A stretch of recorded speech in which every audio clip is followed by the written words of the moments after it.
messieurs. D'abord, pardon pour le dérangement et pour le retard. C'est vrai, vous avez raison pour le retard, mais on m'a arrêté tout au long du cheminement, m'a expliqué des choses. Et c'est pour moi important d'être parmi vous parce que les choses se citent. Grâce à votre travail, à votre courage, vous avez réussi à transformer une usine qui allait péricliter en une usine qui gagne des parts de marché. Bon, d'abord, vous ne le devez qu'à vous, à vos efforts, à la qualité de la main-d'œuvre de l'Ouest, l'éthique du travail dans cet Ouest, mon cher Pierre.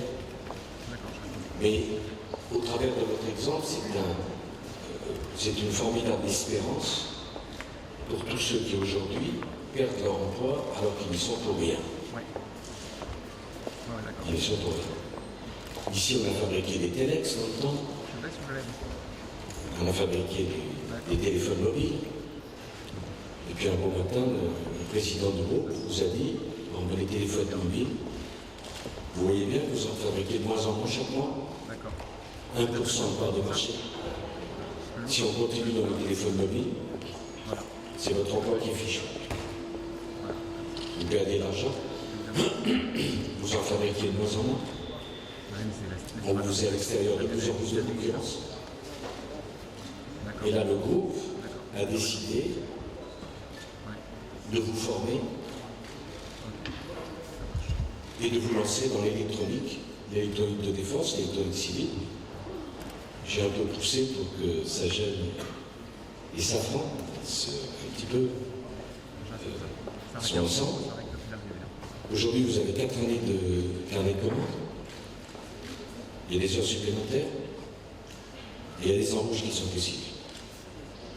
Ici, en Bretagne, on fabrique des produits de très haute technologie, à très haute valeur ajoutée, qu'on va vendre dans le monde entier. C'est possible. C'est pas fichu. La France peut rester une terre de production. Les Français, par leur travail, par leur intelligence, par leurs efforts, peuvent gagner des parts de marché. Alors qu'est-ce qu'il faut faire? Qu'est-ce qu'il faut faire pour que ce qui est possible pour vous? Avant-hier, j'étais chez Le Javi, les dames de Le Javi, qui fabriquaient des sous-vêtements dans le textile, des sous-vêtements féminins. Maintenant, depuis 8 jours, 9 jours, elles sont en formation dans la maroquinerie. Ah, je sais pas si... Oui, je l'ai dit hier soir, pardon, excusez-moi, mais j'étais pas censé savoir que vous regardiez, mais non, mais ce qui est important, c'est qu'au début, les dames de Le Javi m'ont dit « On est trop vieille, Monsieur le Président. On est trop vieille, on n'arrivera pas. » Et j'ai dit « Convaincre qu'on n'est jamais trop... » C'est dans la tête, tout ça. Qu'à 57 ans, on est jeune. Non, mais que c'est une question dans la tête, uniquement dans la tête, que ce qui rend vieux, c'est qu'on n'a pas confiance en soi. Quand la seule chose que la société vous donne comme perspective, c'est de déprimer chez vous avec une allocation, alors que vous voulez vivre de votre travail.